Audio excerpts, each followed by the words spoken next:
आज हम सैजिलिटी India limited के कुछ ताज़ा दस्तावेजों पर बात करेंगे। हमारे पास हैं उनकी वित्तीय वर्ष 2025 की वार्षिक रिपोर्ट और एजीएम नोटिस के कुछ हिस्से। तो चलिए गहराई से समझते हैं कि ये कंपनी आखिर करती क्या है और पिछले साल इनका प्रदर्शन कैसा रहा। बिल्कुल। कोशिश यही रहेगी कि इन दस्तावेजों से जो सबसे जरूरी जानकारी है वो निकालें, ताकि सैजिलिटी की रणनीति, उनकी फाइनेंशियल हेल्थ और खास तौर पर अमेरिकी हेल्थ केयर बाजार में उनकी क्या जगह है, इसकी एक साफ तस्वीर बन सके। ये बाजार बहुत बड़ा है, जैसा कि हम जानते हैं। हाँ, तो शुरू करते हैं बिल्कुल बेसिक से। सैजिलिटी इंडिया करती क्या है, मतलब इनका काम क्या है? देखिए, ये मुख्य रूप से अमेरिकी हेल्थ केयर सेक्टर के लिए टेक्नोलॉजी आधारित समाधान और सेवाएं प्रदान करती है। अच्छा, तो मतलब ये बीमा कंपनियों, जिन्हें पेयर्स कहते हैं, और अस्पताल डॉक्टर यानी प्रोवाइडर्स, दोनों की मदद करती हैं। हाँ बिल्कुल। और इसमें एक दिलचस्प बात यह है कि ये एक प्योर प्ले कंपनी है। प्योर प्ले, इसका क्या मतलब हुआ? प्योर प्ले का मतलब है कि इनका पूरा 100% फोकस सिर्फ हेल्थ केयर पर ही है। और ये बात अहम है। क्यों अहम है ये? क्योंकि अमेरिकी हेल्थ केयर बाजार, जैसा मैंने कहा, $5 ट्रिलियन से भी बड़ा है, बहुत जटिल है और लगातार बदलता रहता है। तो ऐसे में एक ही क्षेत्र पर पूरा ध्यान देना, मतलब विशेषज्ञता हासिल करना, इनको इस जटिलता से निपटने में काफी मदद करता है। समझ गया। अच्छा, तो इस फोकस का असर उनके नतीजों पर देखा। वित्तीय वर्ष 2025 के आंकड़े क्या कहते हैं? कुछ खास आंकड़े तो सच कहूं तो काफी प्रभावशाली हैं। जबरदस्त वृद्धि दिख रही है। उनका जो कंसोलिडेटेड रेवेन्यू है वो 17.2% बढ़कर करीब 56.7 बिलियन हो गया। 17.2% ग्रोथ रेवेन्यू में। ठीक है। हाँ। और जो टैक्स के बाद का मुनाफा है यानी पीएटी, वो तो कमाल ही कर गया, 136% बढ़कर लगभग 5.4 बिलियन पहुंच गया। 136%, ये तो बहुत बड़ा उछाल है। हाँ वाकई।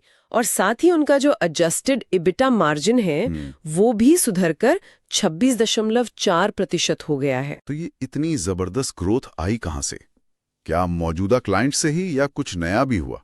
ये कई चीजों का मिला जुला असर है। हाँ। जो मौजूदा ग्राहक हैं उनसे बेहतर प्रदर्शन तो है ही, साथ में कुछ नए सौदे भी मिले हैं।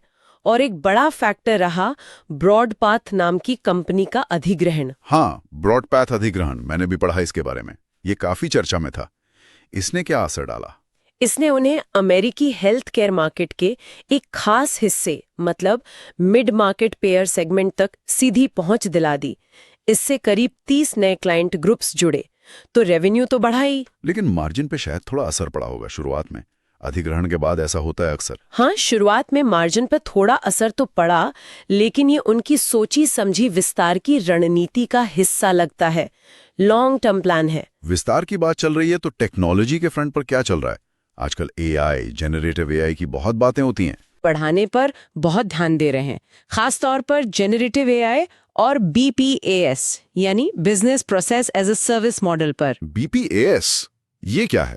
बीपीएस मतलब सिर्फ आउटसोर्सिंग नहीं, बल्कि टेक्नोलॉजी के साथ मिलाकर पूरी सर्विस देना, एक तरह से एंड टू एंड समाधान। उनका लक्ष्य सिर्फ वेंडर बनकर नहीं रहना, बल्कि क्लाइंट्स के साथ गहरी स्ट्रेटेजिक पार्टनरशिप बनाना है। अच्छा, ये तो हुई बिजनेस की बात है। दस्तावेजों में उनकी चौथी एजीएम का भी जिक्र था। वो कब और कैसे हो रही है? हाँ, उनकी चौथी वार्षिक आम बैठक यानी एजीएम होनी है, और ये वर्चुअल होगी, मतलब वीडियो कॉन्फ्रेंसिंग या किसी और ऑडियो विजुअल तरीके से, VCOVM जिसे कहते हैं। Okay, virtual.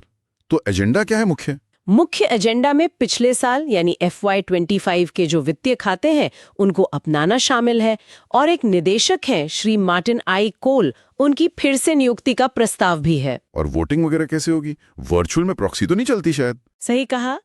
शेयर धारकों के लिए रिमोट ई वोटिंग की सुविधा दी गई है, और क्योंकि मीटिंग वर्चुअल है तो प्रॉक्सी की व्यवस्थाएं नहीं है। ठीक है।